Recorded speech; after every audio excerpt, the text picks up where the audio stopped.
Senator Tulfo, madali niyo naman akong tanungin, alam niyo naman kapatid ko si Alan, kung gusto niyong may parating. Huwag na ho kayo magdrama ng mga pa-hostage. Hindi ho tayo ganito dito. And I certainly hope, that you don't set a precedent kasi I don't know the Senate President to be that way. I don't know the Majority Floor Leader to be that way. He happens to be seated beside the former Senate President. The Minority Floor Leader doesn't happen to be here. I can talk to him. Pag in-ignore niya kayo and the next day, wala pa rin, then sige, sabihin niyo yung gusto niyo. Pero, wag naman sanang ganun. Wala akong naalalang ganun magsalita dito sa Senate for the 19 years that I've been a senator. Yun lang naman po. Thank you, Mr. Senate President. What's the pleasure of Senator Raffy Tulfo? Sandali, Mr. President, ubusin ko muna yung tawa ko. Never po ako nagdrama dito. Simula nung ako'y maging senador, never ever po ako nagdrama rito. Halugugin niyo po yung mga post sa social media. Never niyo ako nakita nagdrama o ginamit to para mag-grandstanding. Alam niyo po yan. Alam na lahat ng tao rito. Sino ang nagdadrama? Tumingin muna kayo sa salamin bago kayo magsalita. Salamat po. Yes, Senator Raffy. What's the pleasure of Senator Raffy Tulfo? Mr. President, in the past few weeks, I have coordinated with the Office of the Majority Leader regarding the membership of the committees I hold as chairman. In fairness to the Majority Leader's office, they have extended all efforts to formalize the election of the members of the Committee on Public Services and Migrant Workers. What disturbs me is that it is the inaction of the Minority Floor Leader to confirm these memberships that holds important LEDAC bills hostage, such as the Department of Water, crucial franchise bills, and the OFW reintegration bills. To my colleagues in the minority, maraming salamat po for your confirming your intent to join my committee. But to the minority leader, my good friend, Senator Alan Peter Cayetano, it is time that we cooperate so that we may get back to legislating. If you have time to go on FB Live, maybe you have time to confirm or give the go signal to your minority members. Kasi Mr. President, pabalik-balik na po yung staff ko sa office ni Senator Peter Alan Cayetano para kumuha raw ng go signal nang sa gayon yung kanyang mga members ay ma-elect na sa committee ko. And all of them were saying we're more than happy and willing to sign, pero ayaw ni Senator Cayetano, Alan Cayetano. I don't know anong dahilan niya, bakit niya hostage yung pagiging members ng kanyang mga kasamahan sa committee ko. Hostage niya po yung mga LEDAC bills sa kanyang pagtanggi na bigyan ng go signal ang kanyang mga kasamahan sa minority para pumirma.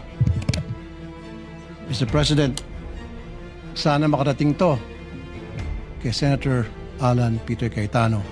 Kanina sana kausapin ko po siya, kaso wala po siya dito ngayon. Therefore, I have no choice para dalhin to sa floor. Maraming salamat, Mr. President. Senator Raffy, thank you for that reminder. In fact, we have 32 committees that have yet to be fully convened. Kulang pa ho tayo ng mga members. And we would like to request later on, me and the Majority Leader would coordinate and talk to our Minority Leader to provide us with the list of members to fully complete the 32 committees. We recognize Senator Pia Cayetano. Thank you, Mr. Senate President. Actually, I don't really have to stand anymore because the Senate President already responded in the manner that I believe is becoming of the Senate. Senator Tulfo, madali niyo naman akong tanungin, alam niyo naman kapatid ko si Alan, kung gusto niyo may parating. Huwag na ho kayo magdrama ng mga pa-hostage. Hindi ho tayo ganito dito. And I certainly hope, that you don't set a precedent kasi I don't know the Senate President to be that way. I don't know the majority floor leader to be that way. He happens to be seated beside the former Senate President. The minority floor leader doesn't happen to be here. I can talk to him. Pag in-ignore niya kayo and the next day, wala pa rin, then sige, sabihin niyo yung gusto niyo. Pero, huwag naman sanang ganun. Wala akong naalalang ganun magsalita dito sa Senate for the 19 years that I've been a senator. Yun lang naman po. Thank you, Mr. Senate President. What's the pleasure of Senator Raffy Tulfo? Sa Mr. President, ubusin ko muna yung tawa ko. Never po ako nagdrama dito. Simula nung ako'y maging senador, never ever po ako nagdrama rito.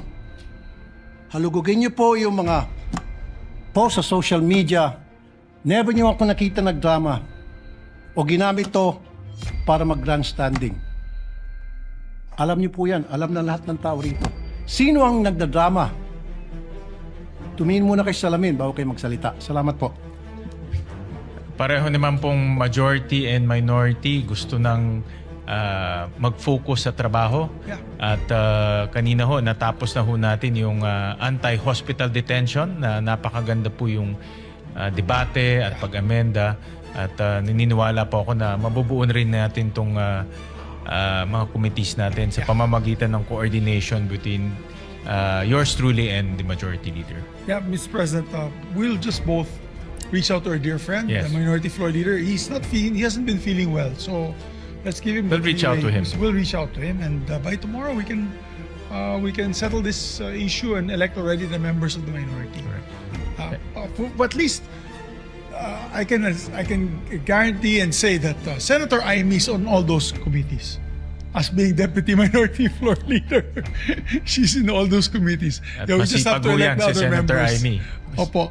So don't worry, Mr. President. We'll reach out to our dear minority floor leader, and I'm sure by tomorrow we can settle this all, and we'll start electing members to be able to sign the committee reports. Yeah, We because- guarantee all our members, both in the majority and the Yes, minority. because we cannot sign the committee reports without completing the committee memberships, as well as the BICAM and the ratification without completing the membership. So it's really important that we should complete that Yes. as soon as possible. Absolutely, Mr. President. And finally, Mr. President, before we adjourn, just two administrative matters. Mr. President, following are some of the measures relating to PAC-SELECA initiative pending referrals to the order of business. Under resolution number PSR number 547, introduced by Senator Amy Marcos, and PS resolution number 571, introduced by Senator Raffy Tulfo, with the consent of the body, I move that PS resolution number 547 and 571, together with PS resolution number 541, titled Resolution Directing the Senate Committee on Environment, Natural Resources, and Climate Change to conduct an inquiry in native legislation into the nationwide practice of illegal wastewater discharge and improper septic waste disposal, be included and taken up in the hearing of the Committee on the Environment and Natural Resources and Climate Change to be held this Friday, August 14, 2026. This is without prejudice to the referral to be made on all other measures in the proper time. I so move, Mr. President. Is there any objection? Hearing done, the motion of the majority leader is hereby approved. And in the like manner, Mr. President, in relation to PS Resolution number 588, titled Resolution Directing the Committee on Economic Affairs to conduct an inquiry in native legislation into the domestic steel industry, which is likewise pending referral of order of business. With the consent of the body, I move that the measure be included and taken up in the hearing of the Committee on Economic Affairs to be held this Thursday, August 13, 2026. This is likewise without prejudice to the referral to be made at the proper time. I so move, Mr. President. Is there any objection? Hearing done, the motion is approved. Thank you, Mr. President. With that, I thank all my colleagues for their work today. And I move to proceed. I move, Mr. President, we adjourn until 3 o'clock in the afternoon, Wednesday, August 12, 2026. I so move. Is there any objection? Hearing none, the session is adjourned until 3 o'clock in the afternoon, Wednesday,